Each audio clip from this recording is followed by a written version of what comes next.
Just after sundown, Moe Darby heard a thunderous roar approaching.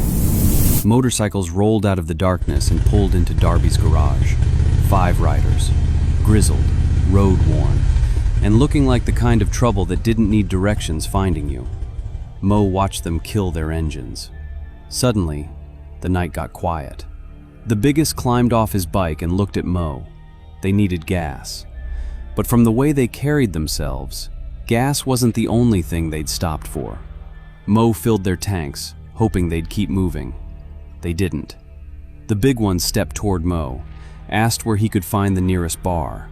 Moe looked him over. "Not sure you're gonna find what you're looking for around here."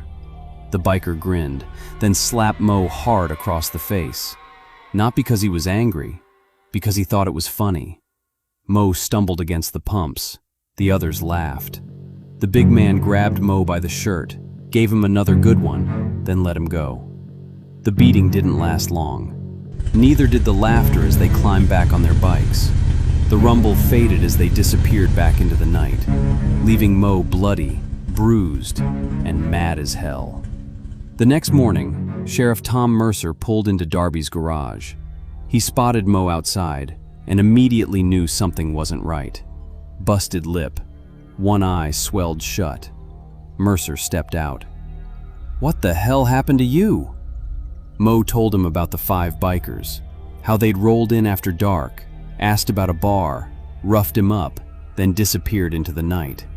That was all Mercer needed to know. 5 strangers, 5 motorcycles.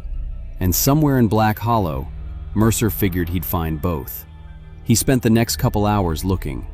Back roads, places somebody passing through might stop. Nothing. That didn't sit right. 5 motorcycles make a lot of noise, especially in Black Hollow. Then, near the edge of town, Mercer spotted something through the trees.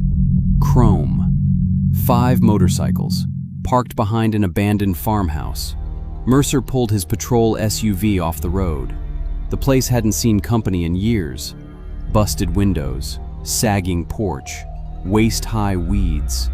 He checked the house, empty.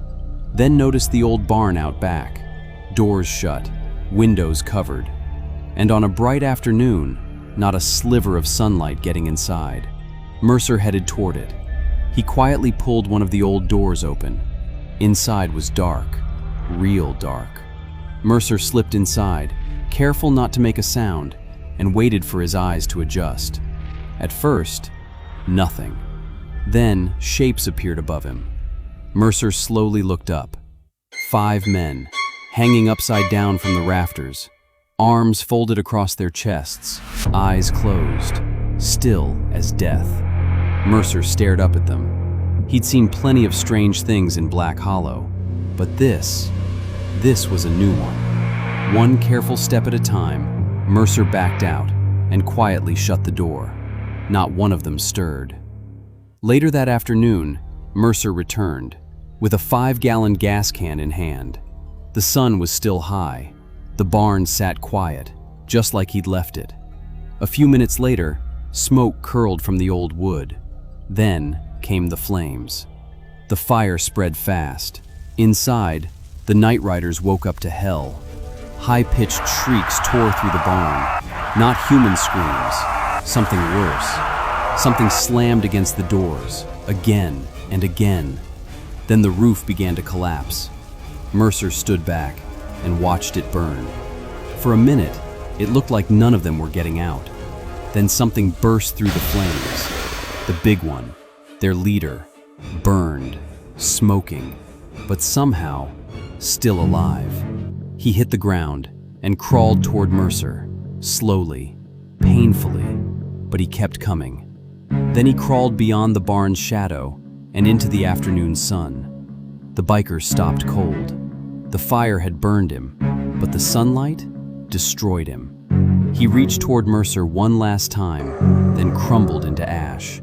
Mercer looked down at what was left of him, shook his head and said, "Well, at least I ain't gotta read him his rights."